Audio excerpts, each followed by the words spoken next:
Hello friends. हमारा जो government का जो सेकंड ऑर्गन है एग्जीक्यूटिव, अब तो सेकंड ऑर्गन के बारे में बात करते हैं। The most efficient, effective and central organ of the government is the executive. हमारा जो सेंट्रल गवर्नमेंट का जो सेकंड ऑर्गन है वो एग्जीक्यूटिव है और वो मोस्ट इफेक्टिव एंड इफेक्टिव भी है। Union executive means a central government political executive comprising administration of the prime minister and cabinet minister, president, vice president and bureaucrats।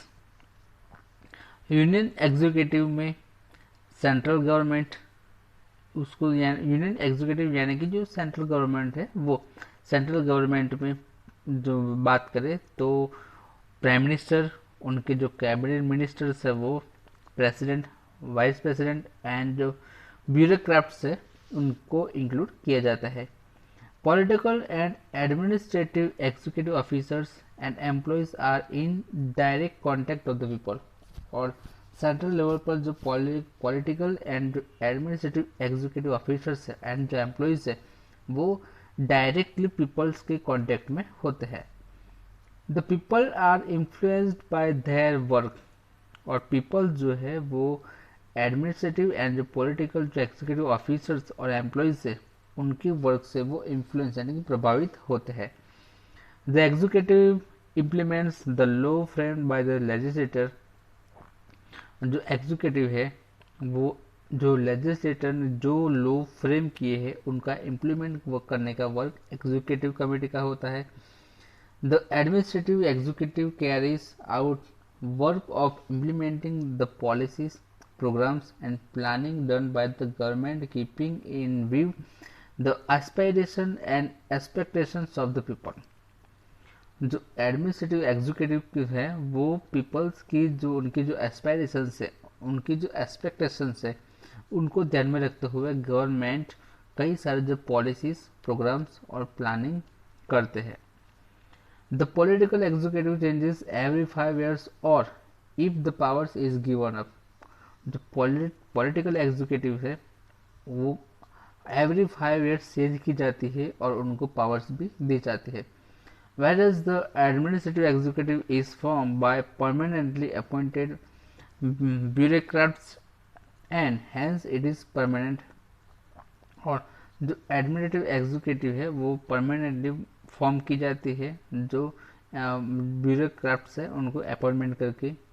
However the retirement age of the administrative bureaucrats is different in different states. जो अलग अलग जो different states है हमारे उनमें अलग अलग जो एडमिनिस्ट्रेटिव है उनकी रिटायर होने की एज अलग अलग होती है। If they misbehave or show lack of efficiency to work, they can be removed from their post after following prescribed inquiry procedures। और वो जो पॉलिटिकल एडमिनिस्ट्रेटिव जो एम्प्लॉयज हो अगर वो पीपल्स के साथ मिसबिहेव करते हैं यानी और उनका जो वर्क है वो सफी अच्छी तरह से वो उनका वर्क इफिशियंटली नहीं कर पाते तो उनकी जो पोस्ट है उनकी पोस्ट पर से उनको जो इंक्वायरी प्रोसीजर है वो करके उनको रिमूव किया जाता है। The political executive are the members belonging to the political party. और जो पॉलिटिकल जो एग्जीक्यूटिव से वो पॉलिटिकल पार्टी से वो बिलोंग करते हैं। Their main qualification is to get elected based on their individual honesty to the party, public choice and public opinion, whereas administrative executive requires educational qualifications, quality experiences as well as passing competitive examinations to be appointed permanently। और वो जो executive जो administrative के जो members होते हैं वो किसी भी पार्टी के वो मेंबर्स भी होते हैं और पब्लिकली और उनका जो इंडिविजुअल जो वर्क है ऑनेस्टली उनके ज़रिए, पब्लिक की जो चॉइस है उनके ज़रिए और पब्लिक की जो ओपिनियंस है वो और एडमिनिस्ट्रेटिव एग्जीक्यूटिव की जो उनकी जो रिक्वायरमेंट होती है एजुकेशन क्वालिफिकेशन वो ध्यान में रखते हुए और उनके जो एक्सपीरियंस होती है वो, और लास्ट में जो उन्होंने कोई जो गवर्नमेंट कम्पिटिटिव एग्जामिनेशन जो पास की गई होती हो तो उनको परमानेंटली अपॉइंटमेंट भी दी जाती है। The service of the administrative officers is known as the civil services. और जो एडमिनिस्ट्रेटिव जो ऑफिसर्स होते हैं सर्विस के, उनको सिविल सर्विसेज भी कहा जाता है। At the centre the political executive consists president, vice president, prime minister and cabinet of ministers as per the constitution. Central level पर कॉन्स्टिट्यूशन की बेस पर जो पॉलिटिकल एग्जीक्यूटिव में president, vice president, prime minister और cabinet के जो ministers है उनको इंक्लूड किया जाता है। नेक्स्ट हमारा पॉइंट है president. President is the constitutional head of India. All the executive powers of the federal government is given to the president by the constitution। President है वो हमारे इंडिया के कॉन्स्टिट्यूशनल हेड माने जाते हैं और कॉन्स्टिट्यूशन के बेस पर जो प्रेसिडेंट है वो प्रेसिडेंट को सभी तरह के पावर्स उनके हाथ में होते हैं। All the administration of the central government is carried out in the name of the president. और सेंट्रल लेवल पर जो एडमिनिस्ट्रेशन जो वर्क है वो प्रेसिडेंट के अंडर में होता है। He is the head of the nations as the first citizen of republic of India. और हमारे जो प्रेसिडेंट है वो प्रेसिडेंट हमारे रिपब्लिक इंडिया के फर्स्ट सिटीजन माने जाते हैं। अब प्रेसिडेंट होने के लिए क्या कौन कौन सी क्वालिफिकेशन होनी चाहिए उसके बारे में डिस्कस करते हैं। अब presidential candidates should be a citizen of India and should be 35 years of age or above।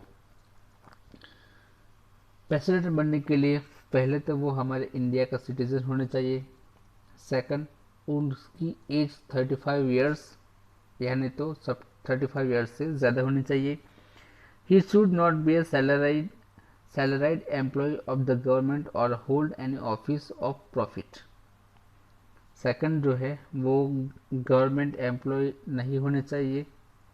He should not be a member of any of the houses of the parliament और state legislative assembly. और वो parliament के दो houses है, parliament और legislative assembly, दोनों में से किसी का भी मेंबर्स नहीं होना चाहिए। The presidential election is indirectly carried out by the members both the houses of the parliament and the members elected to the state legislative assembly। President है वो प्रेसिडेंट को पार्लियामेंट के जो दोनों हाउसेस है वो और स्टेट की जो लेजिस्लेटिव असेंबली है उनके जो मेंबर्स है वो उनको इलेक्ट करते हैं। A president is elected for a term of 5 years and he can contest the election after the completion of his term।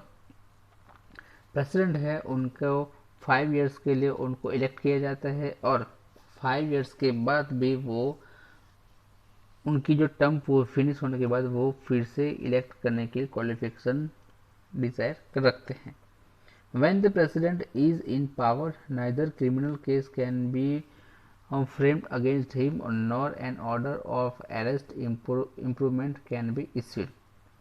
जब तक वो प्रेसिडेंट है तब तो उनकी अगेंस्ट में कोई भी क्रिमिनल केस, कोई भी अरेस्ट करने का जो ऑर्डर है वो इश्यू नहीं किया जाता। अब हम बात करते हैं फंक्शंस एंड पावर्स प्रेसिडेंट के। He appoints the leader of the party who has gained majority in the general elections as the prime minister। President का जो पावर है वो जो पार्टी ने मेजोरिटी मिली हो उस मेजोरिटी के पार्टी के लीडर को एज प्राइम मिनिस्टर वो इलेक्ट करते हैं और अपॉइंटमेंट देते हैं।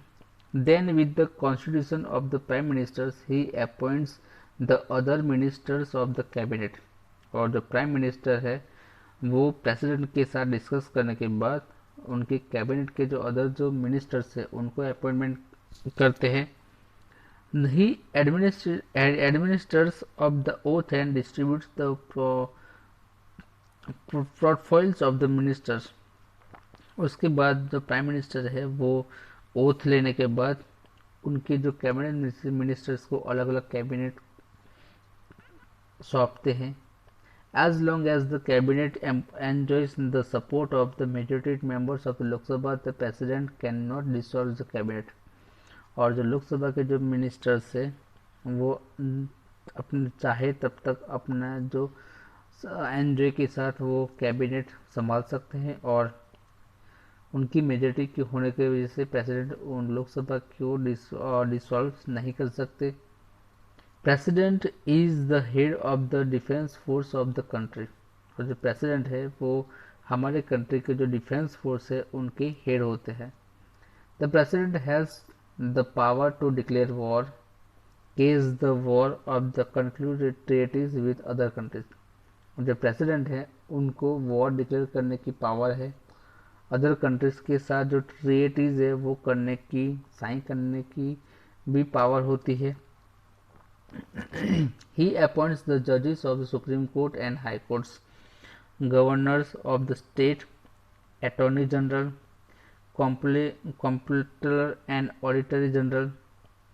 जो प्रेसिडेंट है उनको सुप्रीम कोर्ट और हाई कोर्ट के जो जजेस है उनको अपॉइंट करने की भी, उसके अलावा स्टेट के जो गवर्नर्स है उनको अपॉइंट करने की, अटॉर्नी जनरल और कंप्ट्रोलर ऑटर्न एंड ऑडिटरी जो जनरल होते हैं उनको अपॉइंटमेंट करने की भी पावर उनके पास होती है।